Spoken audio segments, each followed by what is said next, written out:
Previously, we looked at arguments and learned how to identify accurately the component parts of arguments, premises, and conclusions. In this presentation, we're going to continue that conversation and look at a different dimension of arguments. We're going to look at incomplete arguments, or enthymemes. An enthymeme is another name for an incomplete argument. Many of the arguments we encounter in everyday life are incomplete, and so therefore our ability to determine the missing information, whether it's a premise or the conclusion of the argument, is going to be very important for us to be able to evaluate arguments in general. Since so many arguments are incomplete, we have to do a lot of work to make the argument complete before we can begin to evaluate it. So let's do a quick review here of the component parts of an argument. We know that an argument is a set of statements, and those statements are intended to provide evidence for another statement. So the statements that are providing the evidence or the reasons are the premises, and the claim or the statement that is being supported by those reasons, we call that the conclusion. And we learned that an argument must have at least one premise and a conclusion to be a minimally complete argument, although many arguments will have more than one premise. That's not unusual. There is no upper limit to the number of premises you can have. And an argument can have one and must have only one conclusion. So, at least one premise and at most one conclusion. These are the component parts of a minimally complete argument. Oftentimes, the arguments we encounter in everyday life are not complete. And this is generally not a problem because we're really good at filling in missing information. However, in some situations, precision of expression and exactness are very important. We actually have to know exactly what the person is arguing. And in these kinds of cases, an incomplete argument can cause serious problems because an incomplete argument is easily misunderstood. Here are a couple of examples of enthymemes. At a press conference, the president indicated that our enemies were preparing for attack and they have many powerful weapons. Now in this argument, the conclusion is missing. It's an enthymeme because we're given two premises. We're told our enemies are preparing for attack and they have many powerful weapons. But what are we to conclude from this? What is the conclusion of this argument? Is this an argument for going to war? Is this an argument for launching diplomatic proceedings? It could be an argument for many, many different conclusions, but we don't know what the conclusion is. And this is the kind of case of obviously a very serious one where you want to know what the conclusion is because it could affect millions of people. So therefore, leaving the conclusion out is, in this kind of example, a dangerous situation. Now, a less dangerous situation involves buying a TV. Here's an enthymeme where a premise is missing. You should buy a new TV because TVs are on sale. Well, we know that because is a premise indicator word. So the idea that TVs are on sale is one of the reasons we're given why we should buy a new TV. But notice we're not given enough reason to buy a new TV. Yes, it's true they're on sale, but so what? We need even more information to complete the set of reasons that would justify that conclusion. So we do have an argument here, but it's an incomplete argument because we have an incomplete chain of information. It's insufficient to support the conclusion that is given that we should buy a new TV. And as I've already said, when you have an incomplete argument, you're dealing with what we call an enthymeme. Okay, an incomplete argument is an enthymeme. Now you might be asking yourself, well, why are we studying enthymemes? If they're incomplete arguments, then on the face of it, they're not very good arguments because they're lacking either evidence or they fail to draw a conclusion, and that would be correct. However, by studying enthymemes and being able to better understand how arguments function, that can help us to make better and more complete arguments ourselves. If we can look at an argument and say, oh, there's an incomplete chain of evidence there, that indicates that we understand the role of evidence in an argument. Or if we look at an argument and say they have failed to state their conclusion, once again, what that demonstrates is you've mastered the skill of analyzing an argument into its component parts, and you can recognize that a key component part is missing. So studying enthymemes helps to reinforce our initial skill of argument analysis. As I've already implied, enthymemes or incomplete arguments can occur in two separate ways. You either have a missing premise. You might have a premise, as in the TV example I gave in a previous slide, but you don't have a complete chain of information that leads from all of the premises to the conclusion. One of the things that studying enthymemes helps us to see is that the evidence in an argument is sort of like a chain of information where all the links have to be present and lead to the conclusion for the argument to be successful. If one of those links is missing, then you cannot get from the premise or the premises you're given to the conclusion.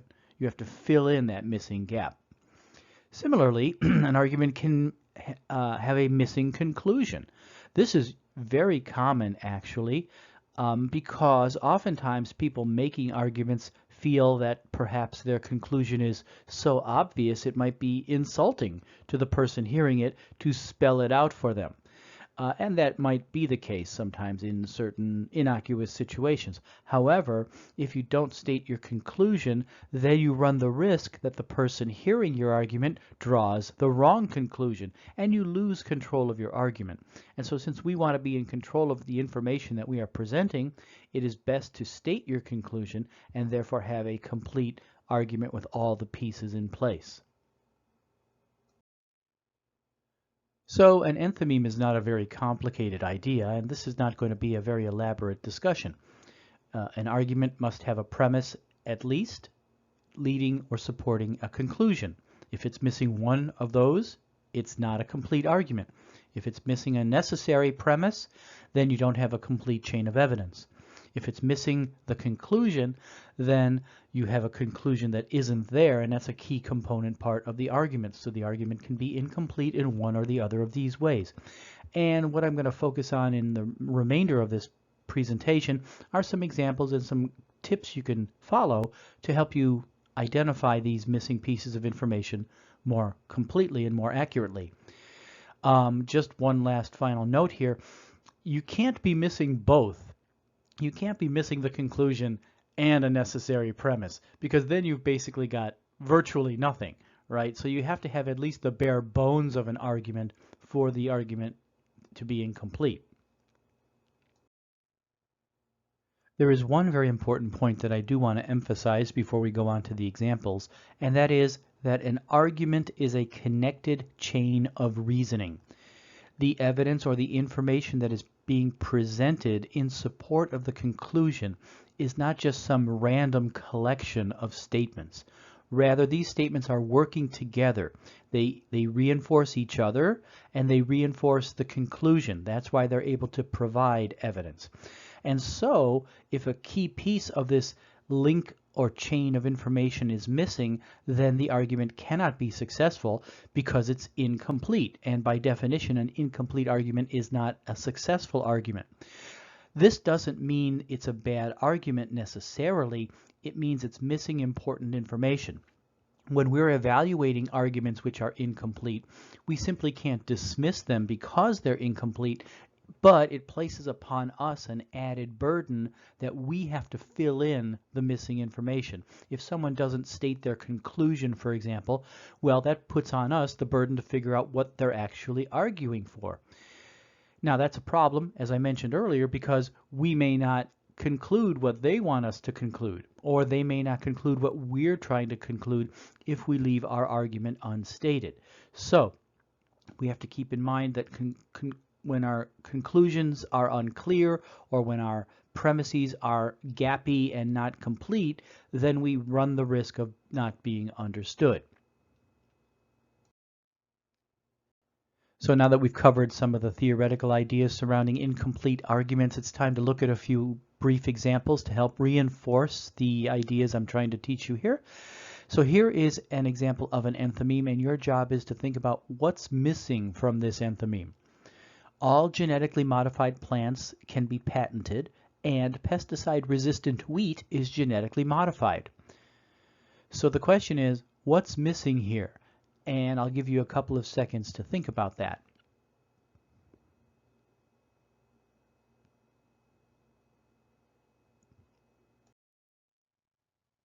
All right, so did you determine what's missing here? The conclusion is missing. All genetically modified plants can be patented, and pesticide-resistant wheat is genetically modified. So the conclusion would go, pesticide-resistant wheat can be patented. The conclusion links together the two premises and draws the information out. So how did I know that the conclusion was missing here? Well, one thing I noticed is that the argument that was given, the incomplete argument that was given, presented two statements linked together with a conjunction. In this case, the word is and. The one statement is all genetically modified plants can be patented, and there's the conjunction, pesticide-resistant wheat is genetically modified. So first of all, you can look at this argument and use the techniques we've already developed. Look for conclusion indicator words. Look for premise indicator words. If you find a conclusion indicator, then you know that there's a conclusion there, and if it's an enthymeme, then a premise must be what's missing. In this case, we don't have any conclusion indicators, and it doesn't look as though either one of these statements is the conclusion, but we know that they're linked together with a conjunction, and. This is important.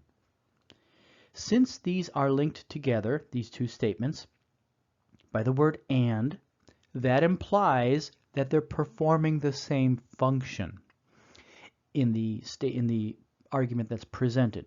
Now follow me here. This is important. If these two statements are both performing the same function in the argument, then we know that neither of them is the conclusion. Why? Because there are two of them. And since an argument can only have one conclusion, we know that these statements are not functioning as the conclusion. Since there are two of them, they must be premises. And if they're both premises, then what's missing is the conclusion. So my tip for looking for figuring out what's wrong with a given argument is if you see a conjunction like this, like and, linking together two statements, that implies they're functioning similarly, and therefore that implies what you're looking for is the conclusion and not another premise.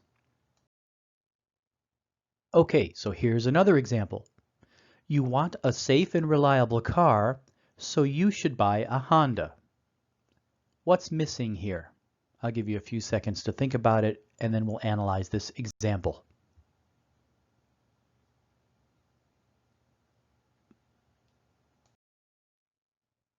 All right, so hopefully you have an answer. Let's look at this one again. You want a safe and reliable car, so you should buy a Honda. Now, applying what we've learned before, we recognize the word so functioning as a conclusion indicator. So that tells us that this particular argument has a conclusion, that you should buy a Honda. Therefore, by deduction, we realize that we're missing a premise. You want a safe and reliable car, but that's not enough to get us to the conclusion that we should buy a Honda without additional information. We're missing a key premise. And so the idea is that we have to fill in that gap of information. You want a safe and reliable car, we need another piece of information, add those together, and that would lead to the conclusion. If we supply the missing premise, Hondas are safe and reliable, then that would be enough to complete this argument. So the complete chain of ideas would be, you want a safe and reliable car, Hondas are safe and reliable, therefore or so you should buy a Honda. Now we have a nice little complete argument with a complete chain of information.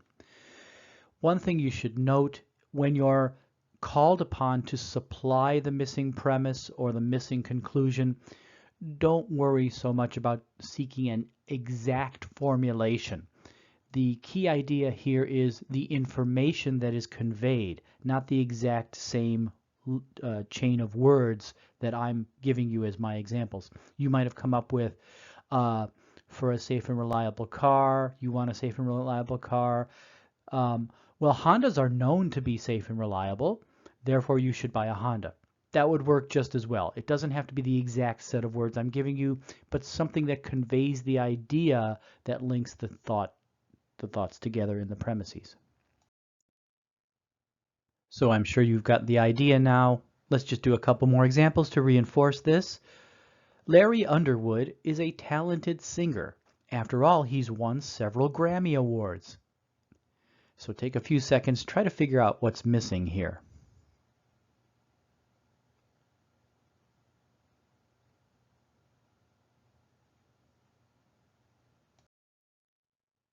Okay, so Larry Underwood is a talented singer.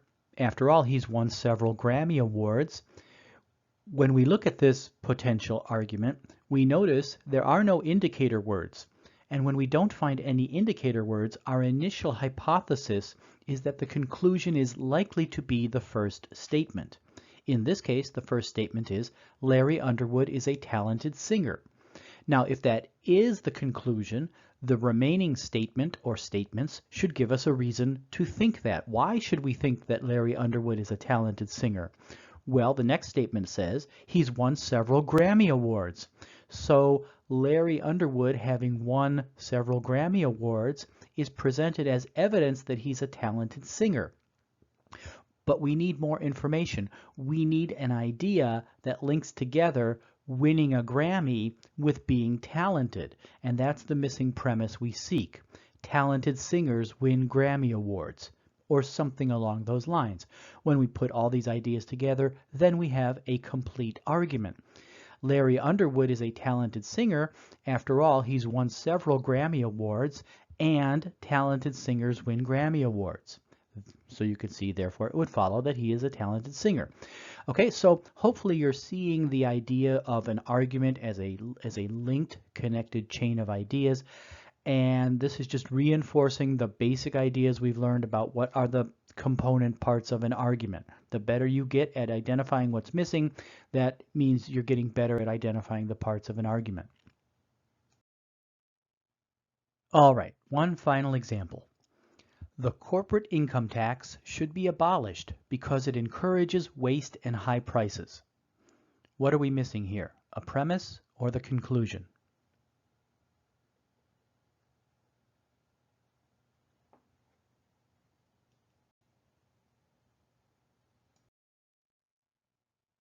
The corporate income tax should be abolished because it encourages waste and high prices. Well, we look for conclusion indicator words and we don't find any. So then we look for premise indicator words, and we do find one here. We find the word because. So we know that the statement it, meaning corporate income tax, encourages waste and high prices is a reason. And that implies that it's a reason for the first statement that the corporate income tax should be abolished. So that would be the conclusion.